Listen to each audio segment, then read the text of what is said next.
आज आपण बिनपाकाचे मऊसूत टेस्टी आणि करायला अगदी सोपे असे तिळाचे लाडू करतोय. बऱ्याच वेळेला तिळाचे लाडू करताना पाक कितपत शिजवायचा ते समजत नाही, त्यामुळे लाडू कडक होतात आणि लाडू वळताना हाताला चटकेही खूप लागतात. परंतु तुम्ही या पद्धतीनं आपण जसे लाडू बनवले त्या पद्धतीनं लाडू बनवले तर तुमचे लाडू अगदी मऊसूत सॉफ्ट आणि क्रंची बनतील, शिवाय हाताला वळताना चटकेही लागणार नाहीत. नमस्कार, मी सुषमा खूप खूप स्वागत करते तुमचं माझ्या किचनमध्ये. तिळगुळ घ्या आणि गोड गोड बोला. हा व्हिडिओ आपण संक्रांतीनिमित्त करतोय, तर संक्रांतीच्या सगळ्यांना खूप खूप शुभेच्छा. सुरुवातीला इथं आपण 1 वाटी किंवा 1 कप तीळ मोजून घेतलेले आहेत. हे गावठी तीळ आहेत, याला पॉलिश नाही आहे, परंतु याला चव खूप सुंदर असते. बऱ्याच वेळेला बाजारामध्ये मिळत नाहीत, कुठं मॉलमध्ये मिळाले तर नक्कीच घ्या. हा तीळ आपण पहिल्यांदा जाड तळाच्या कढईमध्ये कमी गॅसवरती अगदी छान भाजून घेणार आहोत. तीळ भाजताना गॅस अगदी कमी ठेवायचा आहे, म्हणजे आतून तीळ भाजला पाहिजे आणि त्याचा कलरही चेंज नाही झाला पाहिजे इथपर्यंत आपण तीळ भाजणार आहोत. तीळ भाजताना नेहमी परतत राहायचं आहे. बऱ्याच वेळेला तीळ कधी कधी खाली चिकटतो आणि जळण्याची शक्यता असते. तीळ भाजताना थोडे जरी करपले तर त्याची चव थोडीशी कडसर येते आणि त्यामुळे पदार्थाची चव कडवट लागू शकते. तीळ छान चटचटायला लागलेत म्हणजे समजायचं की आपले तीळ भाजलेले आहेत. आपण थंड करायला एका ताटामध्ये ओतून घेणार आहोत. इथं मी अर्धी वाटी शेंगदाणे घेतलेले आहेत. शेंगदाणे तुम्ही कोणत्याही प्रतीचे वापरले तरी चालू शकतात. इथं आपण 1 वाटी तिळासाठी अर्धी वाटी शेंगदाणे वापरणार आहोत. आता सुरुवातीला कढईमध्ये पहिल्यांदा नेहमी आपण तीळ भाजून घेऊया, नंतर मग शेंगदाणे भाजूया, कारण की तिळाला कमी गरम अशी कढई लागते आणि शेंगदाणे भाजायला जरी जास्त कढई गरम असलेली तरी चालू शकते. तीळ भाजल्यानंतर मी कढई पुसून घेतलेली आहे, कारण बऱ्याच वेळेला तीळ इकडे तिकडे चिकटलेले असतात आणि ते करपतात.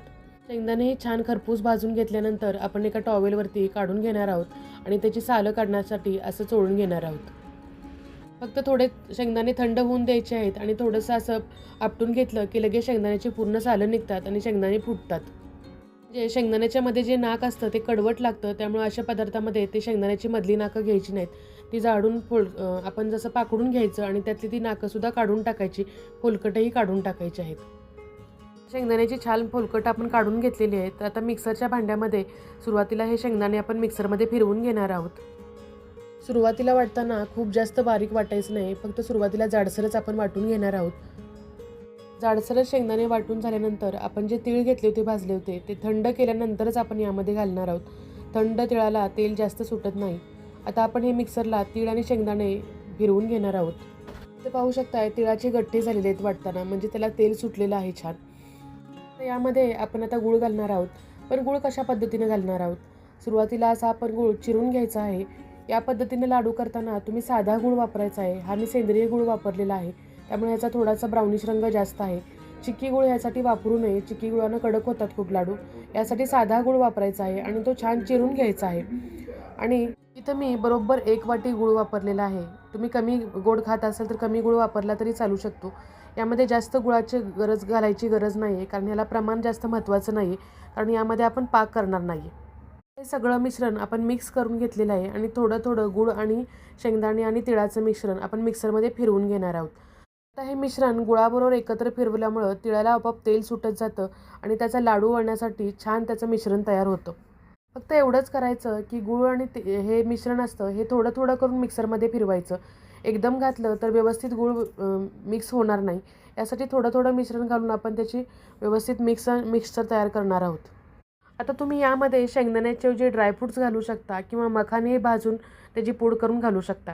सगळं मिश्रण मिक्स झाल्यानंतर मी सगळं मिश्रण परत मिक्सरच्या भांड्यामध्ये घेतलेलं आहे आणि 2-3 चमचे आपण त्यामध्ये तूप घातलेलं आहे आणि परत फक्त थोडंसं अगदी पल्स मोडवरती आपण फिरवून घेणार आहोत.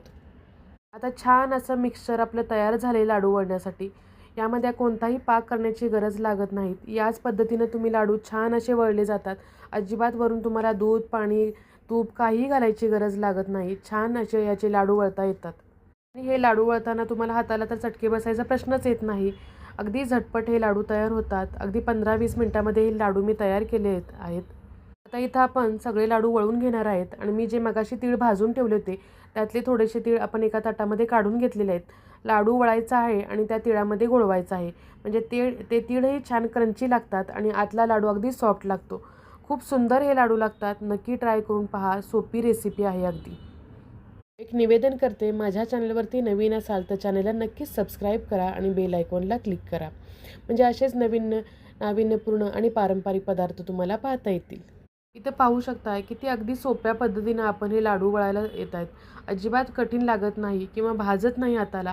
बऱ्याच वेळेला तिळाचे लाडू करायचे म्हणजे हाताला खूप चटके बसतात. ते मिश्रण थंड होतं, परत गरम करायचं, परत लाडू वळायचे. त्यापेक्षा तुम्ही या पद्धतीने लाडू करू शकता. अजिबात लाडू चुकणार नाहीत. परफेक्ट लाडू बनतात आणि सोपी प्रक्रिया आहे. शिवाय घरातल्याच वस्तूंपासून बनते. ह्या 1 वाटीच्या प्रमाणामध्ये साधारण माझे 28 ते 30 लाडू छोटे छोटे बनलेले आहेत. मी तरी बऱ्यापैकी मोठेच लाडू वळलेले आहेत. मला खूप जास्त छोटे लाडू वळता येत नाहीत यासाठी. तुम्ही जर छोटे छोटे बनवले तर 30-35 लाडू नक्की तुमचे बनू शकतात. शिवाय हे लाडू 15 ते 20 दिवस सहज टिकतात. अजिबात खराब होण्याची शक्यताच नाही कारण यामध्ये आपण कोणताही पाण्याचा अंश घातलेला नाही. छान टिकतात हे लाडू आणि असेच मऊसूद राहतात आणि वरून जे तीळ लावले ते अगदी छान क्रंची लागतात. शिवाय हे लाडू दिसायलाही खूप सुंदर दिसतात. वरून ते तीळ आहे तसेच राहतात. तर या संक्रांतीच्या हळदी-कुंकवासाठी किंवा संक्रांतीच्या वाणासाठी नक्की हे तिळाचे लाडू ट्राय करून पहा. करायला अगदी सोपे आहेत, परफेक्ट आहेत आणि अजिबात रेसिपी चुकणार नाही. आपले सगळे लाडू वळवून झालेले आहेत. तर आता हे मी सर्व्हिंग बाउलमध्ये काढत आहे. बघा वर दिसतायत किती सुंदर एकदम लाडू. वाटणारही नाही बघितल्यावर की हे बिनपाकाचे लाडू आहेत. बऱ्याच वेळेला ज्यांना दाताचा प्रॉब्लेम असतो त्यावेळेला असे कडक लाडू खाता येत नाहीत. त्यांनी तर हीच रेसिपी ट्राय करावी. खरंच सोपी रेसिपी आहे. यातले निम्मे लाडू मी तीळ लावून केले होते.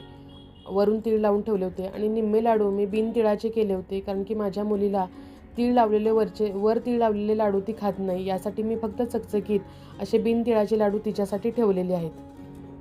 हे बिनतिळाचे 8 ते 10 लाडू आहेत आणि तीळ लावलेले आहेत ते 15-16 लाडू आहेत.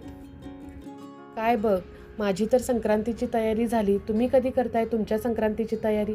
तुम्हीही बनवा असे बिनपाकाचे तिळाचे लाडू. करायला अगदी सोपे आणि घरातल्याच वस्तूंपासून. तरीही चवीला खूप सुंदर आहे ते. तुम्हाला एक लाडू मोडून दाखवते. किती छान मऊसूद असे लाडू आपले झालेले आहेत. अगदी छान मऊसूद असे आपले तिळाचे लाडू तयार आहेत. नक्की ट्राय करा ही रेसिपी आणि रेसिपी आवडल्यास कमेंटमध्ये नक्की सांगा. तुमच्या फ्रेंड सर्कलमध्ये शेअर करा, लाईक करा. मैत्रिणींनो, व्हिडिओ आवडल्यास नक्की सबस्क्राईब करा आणि फेसबुकवरून पाहत असाल तर फॉलो करा. परत भेटू अशाच एका नवीन रेसिपीसह. तोपर्यंत मस्त खा, स्वस्त राहा. धन्यवाद.